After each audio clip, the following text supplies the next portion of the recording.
Sir, আমি পশ্চিম মেদিনীপুর জেলার গড়বেতা থানার অন্তর্গত ধান্যছড়ায় জমিতে আমার এই সমস্যাটা হয়েছে। এটা হচ্ছে আমার ভালো গাছ, আর গাছটা প্রায় ধরুন 11 দিন আগে পাকানো হয়েছে।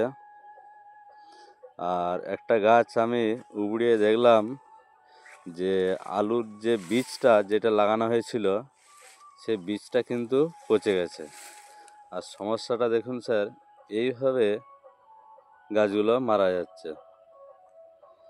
আর পুরা জমিটা এখান ওখান করে মানে 20 ঝাড় 15টা ঝাড় করে করে এইভাবে আক্রমণটা করছে।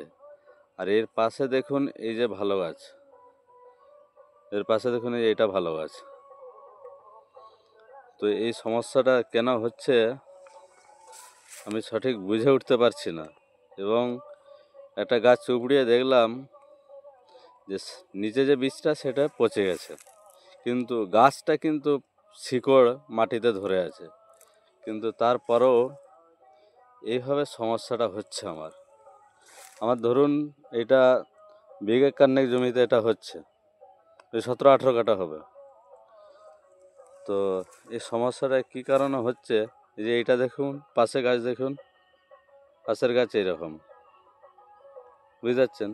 এর পাশে গাছগুলো আছে এগুলো এরকম, কিন্তু পুরো জমিটা এখানে সেখানে এইভাবে মরে যাচ্ছে। তো আপনাকে আর একটা জায়গায় যেখানে ঝুমছে সেটা নিয়ে যেয়ে আমি আপনাকে দেখাচ্ছি। প্লিজ স্যার, এর সমস্যাটা কি একটু কাইন্ডলি বললে আমি খুবই উপকৃত হতাম। এবং আমার চাষে প্রচুর খরচা হয়েছে, তো এখন খুব দুশ্চিন্তায় আছি যে এই সমস্যাটা কীভাবে আমি ক্লিয়ার করব। স্যার একটু দেখবেন কাইন্ডলি, একটু সলিউশন দেবেন আমাকে। অনেকে আবার দেখাচ্ছে আমার সমস্যা আর একটা যেখানে হচ্ছে বিষয়টা, যেগুলো ভালো গাছ দেখুন। আজকে আমি দিয়েছি অ্যাক্রোভেট দিয়েছি, ডাইথেনাম দিয়েছি, আর এর সাথে বোরন দিয়েছি। তো এই সমস্যাটা হচ্ছে। আর মাঝে মাঝে স্যার এই গাছগুলো এইরকম হয়ে যাচ্ছে, পাতা জড়ো হয়ে যাচ্ছে, বুঝতে পারছেন স্যার? এইভাবে পাতাগুলো জড়া হয়ে যাচ্ছে, এইভাবে সমস্যাটা আসছে। আবার এই দেখুন স্যার, এইভাবে পাতাগুলো জড়ো হয়ে আস্তে ঝুমতে শুরু করছে, বুঝতে পারছেন? এইরকম সমস্যাটা হয়েছে।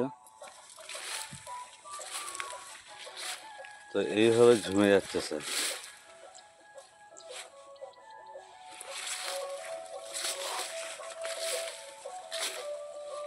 গাছগুলো এইভাবে ঝুমছে স্যার, একটা একটা গাছে দেখুন পাতা এইভাবে ঢলে পড়ছে। এই সমস্যাটা স্যার প্লিজ একটু কাইন্ডলি আমাকে জানাবেন। ধন্যবাদ স্যার, থ্যাংক ইউ। এইভাবে স্যার গাছগুলো দেখুন মানে পাতাগুলো ঢলে পড়ছে,